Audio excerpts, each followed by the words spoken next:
Hello friends, welcome back to my channel. Good morning friends. ಬೆಳಗ್ಗೆ ದೋಸೆ ಹಾಕ್ತಾ ವ್ಲಾಗನ್ನು ಕೂಡ ಶುರು ಮಾಡಿದ್ದೀನಿ. ಬೆಳಗಿಂದನೇ ವ್ಲಾಗ್ ಕೂಡ ಶುರು ಆಗಿದೆ. ನೋಡೋಣ ಇವತ್ತಿನ ವ್ಲಾಗ್ ಹೇಗಿರುತ್ತೆ ಅಂತ. ಆ್ಯಂಡ್ ಎಷ್ಟೊಂದು ಜನ ಹೇಳ್ತೀರಾ ಡೈಲಿ ರೂಟೀನ್ ವ್ಲಾಗ್ ನಮ್ಗೆ ಇಷ್ಟ ಆಗುತ್ತೆ ಪ್ರಜ್ಞಾ ನಿಮ್ಮದು ಅಂತ. ಹಾಗೆ ಇವತ್ತೊಂದು ಡೈಲಿ ವ್ಲಾಗ್ ಶೇರ್ ಮಾಡ್ತಾ ಇದ್ದೀನಿ. ಆ್ಯಂಡ್ ಒಂದಷ್ಟು ಕ್ವೆಶನ್ಸ್ ಕೇಳಿದ್ದೀರಾ ನೀವು, ಅದಕ್ಕೆ ಕಮೆಂಟಲ್ಲಿ ಆನ್ಸರ್ ಮಾಡೋಕ್ಕೆ ತುಂಬ ಲೆಂತಿ ಆಗುತ್ತೆ.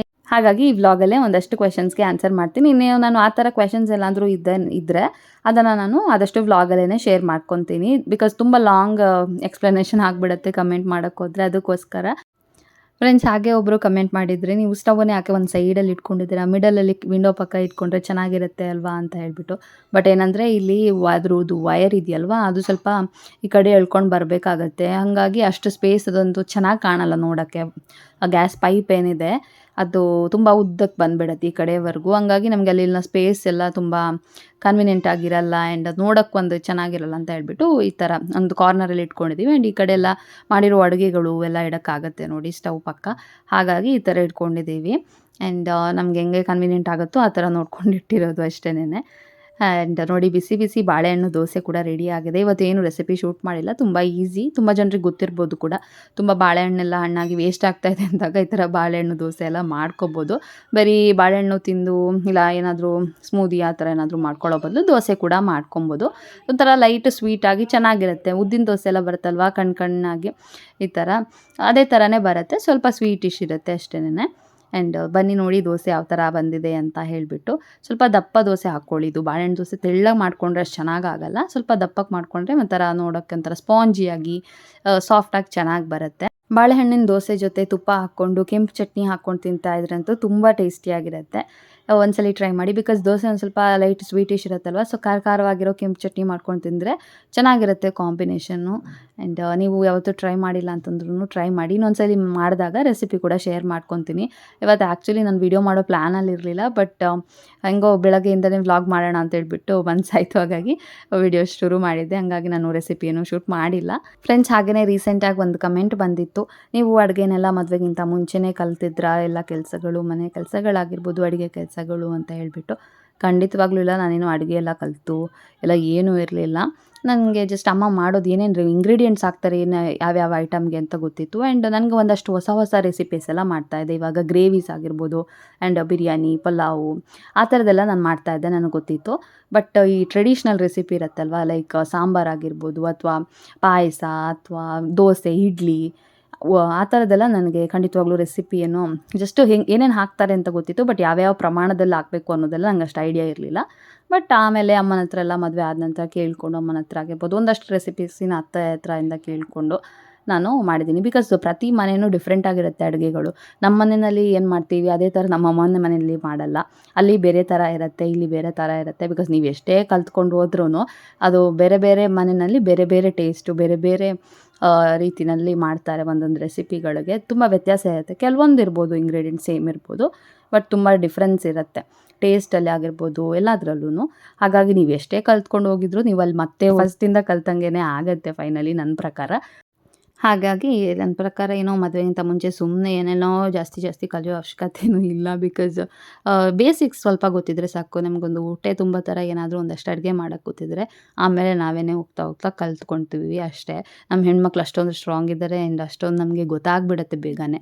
ಹಾಗಾಗಿ ಅಷ್ಟೇ, ನಾನೇನು ಮದುವೆಗಿಂತ ಮುಂಚೆ ಏನೂ ಮಾಡ್ತಾ ಇರಲಿಲ್ಲ. ಈವನ್ ಬೇರೆ ಕೆಲಸಗಳು ಅಷ್ಟೇ, ಅಮ್ಮ ಏನು ಅದು ಮಾಡು ಇದು ಮಾಡು ಅಥವಾ ಅದನ್ನು ಮಾಡಿ ಇದು ಮಾಡಿ ಅಂತ ಯಾವತ್ತೂ ಹೇಳಿಲ್ಲ. ಆ್ಯಂಡ್ ನಾವೇ ನಮಗೇನಾಗುತ್ತೆ ಅದನ್ನು ಹೆಲ್ಪ್ ಮಾಡ್ತಾಯಿದ್ವಿ. ಅದು ಬಿಟ್ಟರೆ ಬೇರೆ ಏನೂ ಇಲ್ಲ ಅಷ್ಟೇ.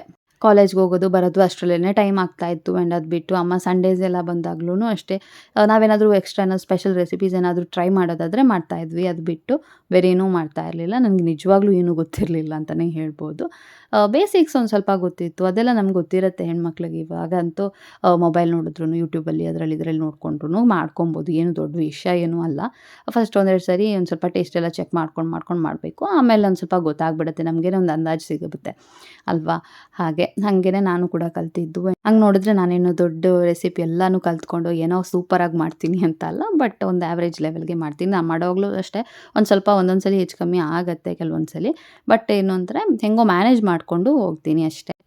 ಆ್ಯಂಡ್ ಈ ವರ್ಷ ಮದುವೆ ಆಗೋ ಹೆಣ್ಮಕ್ಳಿಗೆ ಏನಾದರೂ ಟಿಪ್ಸ್ ಕೊಡಿ ಅಂತಲೂ ಕೇಳಿದ್ದೀರಾ. ಆ್ಯಕ್ಚುಲಿ ನಾನೇನು ಟಿಪ್ಸ್ ಕೊಡಲಿ ಅಂತ ನನಗೆ ಗೊತ್ತಾಗ್ತಾ ಇಲ್ಲ. ಏನಂದರೆ ನೀವು ಕಾಂಪ್ರಮೈಸ್ ಆಗಬೇಕು ಒಂದಷ್ಟು ವಿಷಯಗಳಿಗೆ, ಅಥವಾ ಒಂದಷ್ಟು ಅಡ್ಜಸ್ಟ್‌ಮೆಂಟ್ಸ್ ಇರುತ್ತೆ. ಅದನ್ನು ಒಂದು ತಲೆನಲ್ಲಿ ಇಟ್ಕೊಳ್ಬೇಕು. ನಾವು ಅಂದ್ಕೊಂಡಿದ್ದು ಎಲ್ಲನೂ ಆಗುತ್ತೆ, ಎಲ್ಲನೂ ನಡಿಬೇಕು ಅಂತ ಏನೂ ಇಲ್ಲ. ಬಿಕಾಸ್ ಒಂದು ಫ್ಯಾಮಿಲಿ ಅಂತಂದಾಗ ಒಂದಷ್ಟು ವಿಷಯಗಳಲ್ಲಿ ಕಾಂಪ್ರಮೈಸ್ ಆಗೋದ್ಬೇಕು. ಅಥವಾ ಒಂದಷ್ಟು ನಮ್ಮ ಟೇಸ್ಟ್ ಇರ್ಬೋದು. ಈಗ ಫುಡ್ ಹ್ಯಾಬಿಟ್ಸಲ್ಲಿ ಫಾರ್ ಎಕ್ಸಾಂಪಲ್ ಹೇಳಬೇಕು ಅಂತಂದರೆ, ನಮ್ಮ ಫುಡ್ ಹ್ಯಾಬಿಟ್ಸೇ ಬೇರೆ ಥರ ಇರುತ್ತೆ. ನಮ್ಮ ಫುಡ್ ನಮ್ಗೆ ಇಷ್ಟಗಳು ಬೇರೆ ಥರ ಇರುತ್ತೆ. ಆ್ಯಂಡ್ ನಮ್ಮ ಮನೆಯಲ್ಲಿ ಬೇರೆ ಥರನೇ ಇರುತ್ತೆ. ಆ್ಯಂಡ್ ನಮ್ಗೆ ಮದುವೆ ಆಗಿ ಹೋಗಿರೋ ಮನೆಯಲ್ಲಿ ಟೇಸ್ಟೇ ಬೇರೆ ಇರುತ್ತೆ ಅವ್ರದ್ದೆಲ್ಲರದ್ದು. ಸೊ ಅದಕ್ಕೆ ಒಂದು ಸ್ವಲ್ಪ ಅಡ್ಜಸ್ಟ್ ಆಗಬೇಕು. ಈಗ ಸಣ್ಣ ವಿಷಯ ನಾನು ಹೇಳಿರೋದು ತುಂಬ ಸಣ್ಣ ವಿಷಯ. ಅದು ಬಿಟ್ಟು ನಮಗೆ ಬೇರೆ ಬೇರೆ ವಿಷಯಗಳು ಬರುತ್ತೆ. ಫ್ಯಾಮಿಲಿ ಅಂತಂದಾಗ ಒಂದಷ್ಟು ವಿಷಯಗಳಿರುತ್ತೆ ಅಲ್ವಾ. ಅದನ್ನು ನಾನು ಬಿಡಿಸಿ ಬಿಡಿಸಿ ಹೇಳೋ ಅವಶ್ಯಕತೆ ಇಲ್ಲ, ನಿಮ್ಗೆ ಗೊತ್ತಾಗತ್ತೆ. ಅದಕ್ಕೆಲ್ಲ ನಾವು ಒಂಥರ ಹಠ ಕಟ್ಟಿ ಕೂತಂಗೆ ಕೂತ್ಕೊಂಡ್ರೆ ಆಗಲ್ಲ. ಬಿಕಾಸ್ ಅಲ್ಲೊಂದು ಸ್ವಲ್ಪ ಕಾಂಪ್ರಮೈಸ್ ಎರಡೂ ಸೈಡಿಂದ ಇರಬೇಕು ನಾನು ಹೇಳೋದು. ನಮ್ಮ ಸೈಡಿಂದನೇ ಎಲ್ಲದಕ್ಕೂ ಕಾಂಪ್ರಮೈಸ್ ಮಾಡಿ ಮಾಡಿ ಮಾಡಿ ನಮ್ಮ ಆಸೆಗಳು, ನಮ್ಮ ಕನಸುಗಳನ್ನು ಎಲ್ಲದನ್ನು ಕೊಂದುಕೊಂಡು ಬದುಕೋಕ್ಕೂ ಆಗಲ್ಲ. ದಟ್ಸ್ ರಾಂಗ್ ಕೂಡ ನನ್ನ ಪ್ರಕಾರ. ನಮ್ಮ ಆಸೆಗಳನ್ನು ಕೂಡ, ನಮ್ಮ ಕನಸುಗಳು ಏನಿರುತ್ತೆ ಅದನ್ನು ನಾವು ಯಾವತ್ತೂ ಬದಿಗಿಟ್ಟು ಪ್ರತಿಯೊಂದರಲ್ಲೂ ಅಡ್ಜಸ್ಟ್ ಮಾಡ್ಕೊಂಡು ಹೋಗೋದು ತಪ್ಪು. ಹಾಗಂತ ನಮ್ಮ ಖುಷಿಯಿಂದ ಇನ್ನೊಬ್ಬರಿಗೆ ಬೇಜಾರಾಗೋ ಥರ ಇರಬಾರ್ದು. ಇಷ್ಟೇ, ನನಗಿನ್ನೇನು ಜಾಸ್ತಿ ಹೇಳೋಕ್ಕೆ ಗೊತ್ತಾಗ್ತಾ ಇಲ್ಲ. ವಾಯ್ಸ್ ಓವರ್ ಕೊಡ್ತಾ ಇದ್ದೀನಿ ಸುಮ್ಮನೆ ಹಾಗೇನೆ. ನನಗೆ ಏನು ತಲೆಗೆ ಬರ್ತಾ ಇದೆ ಅದನ್ನು ಹೇಳ್ತಾ ಇದ್ದೀನಿ ಅಷ್ಟೇನೆ. ಅಂದರೆ ನಾನೇನು ಪ್ಲ್ಯಾನ್ ಮಾಡ್ಕೊಂಡು ಇದೇ ಹೇಳಬೇಕು ಅಂತ ಸೆಂಟೆನ್ಸ್ ಅಂತ ಏನೂ ಹೇಳ್ತಾ ಇಲ್ಲ, ಓಕೆನಾ. ರ್ಯಾಂಡಮ್ ಆಗಿ ನನ್ನ ಮನಸ್ಸಿಗೆ ಏನು ಬರ್ತಾ ಇದೆ ಇವಾಗ ಸದ್ಯಕ್ಕೆ ಅದನ್ನು ಹೇಳ್ತಾ ಇದ್ದೀನಿ. ನೋಡೋಣ ಮುಂದೆ ನನಗೇನು ನೆನಪಾಗುತ್ತೆ ಅದನ್ನು ಹೇಳ್ತೀನಿ, ಆಯಿತಾ. ಬಟ್ ಲಾಸ್ಟ್ ನಮ್ಮ ಒಂದು ಅಲ್ಟಿಮೇಟಾಗಿ ನಾವೇನು ಮನಸ್ಸಲ್ಲಿ ಇಟ್ಕೊಬೇಕು ಅಂತಂದರೆ, ಫ್ಯಾಮಿಲಿನೇ ಎಲ್ಲ ಅನ್ನೋದನ್ನು ನಮಗೆ ಮನಸ್ಸಲ್ಲಿ ಇರಬೇಕು. ಯಾಕೆ ಅಂತಂದರೆ ನಾವು ಮನುಷ್ಯರು ಫ್ಯಾಮಿಲಿನ ಬಿಟ್ಟಿರೋದು ಒಂದು ಸ್ವಲ್ಪ ದಿನ ಸಾಧ್ಯ. ಮೇ ಬಿ ಎಲ್ಲರಿಗೂ ಇದಾಗುತ್ತಾ ನನಗೆ ಗೊತ್ತಿಲ್ಲ, ಬಟ್ ನನಗೆ ಹಂಗೆ ಅನಿಸುತ್ತೆ. ಏನೇ ಒಂದು ಚಿಕ್ಕ ವಿಷಯಕ್ಕೆ ಬೇಜಾರಾಯಿತು ಆ ಥರ ಎಲ್ಲ ಆದಾಗ ನಾವು ಅದನ್ನು ಅಲ್ಲಿಗೆ ಬಿಟ್ಬಿಡಬೇಕು. ಇಲ್ಲ ಅಂತಂದರೆ ಅದನ್ನು ಕ್ಲಾರಿಫೈ ಮಾಡ್ಕೊಂಡ್ಬಿಡಬೇಕು. ಹಾಗಿದ್ದರೆ ಒಂದು ಹೆಲ್ದಿ ರಿಲೇಷನ್ಶಿಪ್ ಇರುತ್ತೆ. ಆ್ಯಂಡ್ ಖುಷಿಯಾಗಿರ್ಬೋದು ನಾವು ನಮ್ಮ ಲೈಫಲ್ಲಿ. ಈ ಥರ ನನಗೆ ಅನಿಸುತ್ತೆ. ಆ್ಯಂಡ್ ಅದಕ್ಕೆಲ್ಲದಕ್ಕಿಂತ ಮೀರಿ ನಾವು ಹಸ್ಬೆಂಡ್ ಆ್ಯಂಡ್ ವೈಫ್ ಮಧ್ಯ ಅಂಡರ್ಸ್ಟ್ಯಾಂಡಿಂಗ್ ಅನ್ನೋದು ಚೆನ್ನಾಗಿದ್ದರೆ, ನಂಬಿಕೆ ಅನ್ನೋದಿದ್ದರೆ, ನಮಗೆ ಬೇರೆ ಯಾವ ಮ್ಯಾಟರ್ ಕೂಡ ನಮಗೆ ಎಫೆಕ್ಟ್ ಆಗಲ್ಲ. ಬಿಕಾಸ್ ನಾವು ಲೈಫ್ ಲೀಡ್ ಮಾಡೋದು ಕೊನೆ ತನಕ ಇರೋದು ನಮ್ಮ ಪಾರ್ಟ್ನರ್ ಜೊತೆ ಅಲ್ವಾ.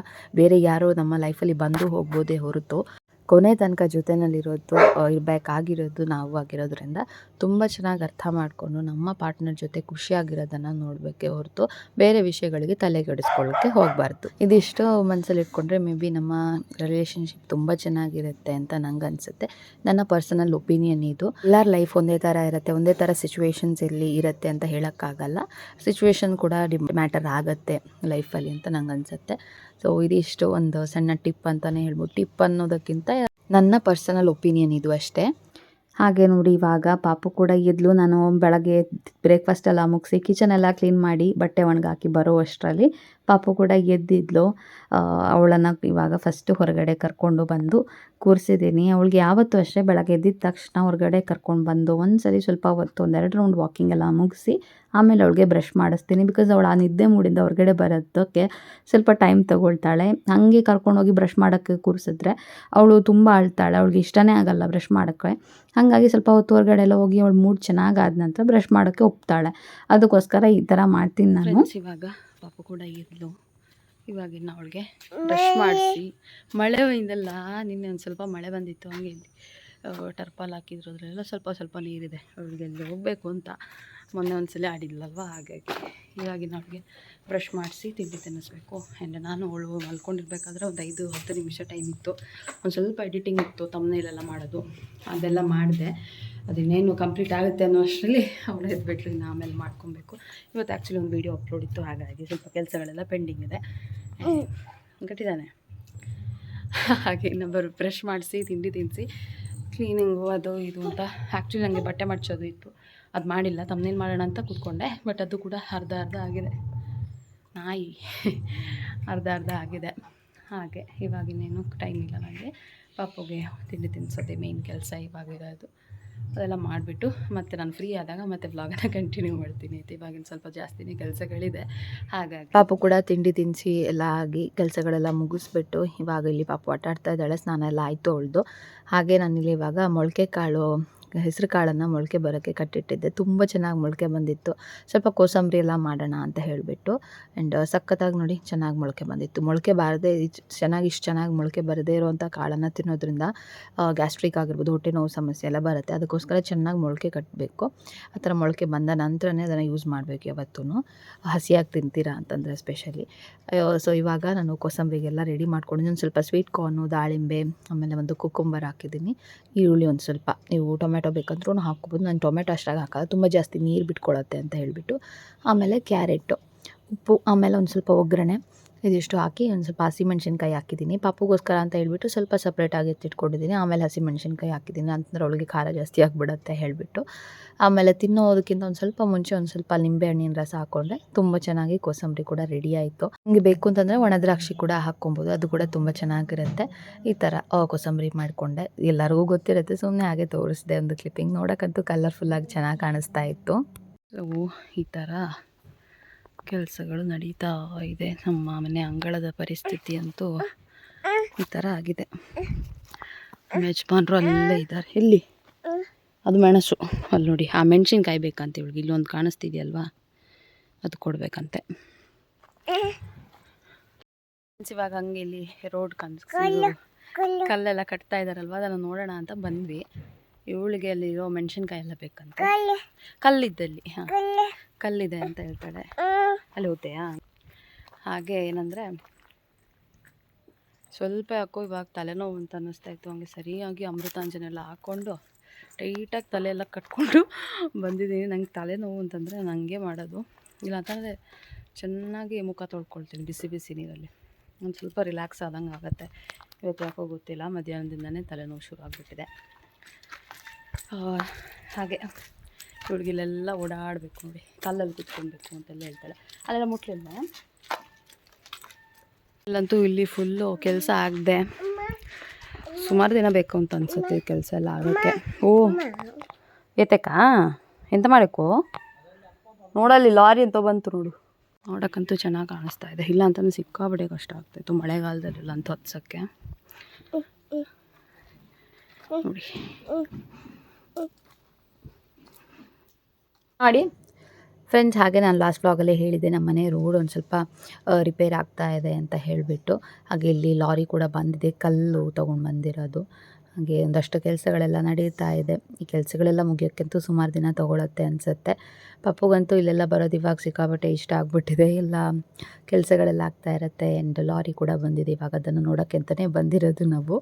ಹಾಗೆ ಅವಳು ನಾನು ವೀಡಿಯೋ ಮಾಡ್ತಾ ಇದ್ದೀನಿ ಅಂತ ಹೇಳ್ಬಿಟ್ಟು ಫೋಸ್ ಕೊಡ್ತಾ ಇದ್ದಾಳೆ. ಇವಾಗಂತೂ ಕ್ಯಾಮ್ರಾ ಆನ್ ಮಾಡಿದ ತಕ್ಷಣ ಈ ಥರ ಕೆನ್ನೆ ಕೈ ಹಿಡ್ಕೊಂಡ್ಬಿಡ್ತಾಳೆ, ಫೋಸ್ ಕೊಡೋದು ಅಂತ ಹೇಳ್ಬಿಟ್ಟು.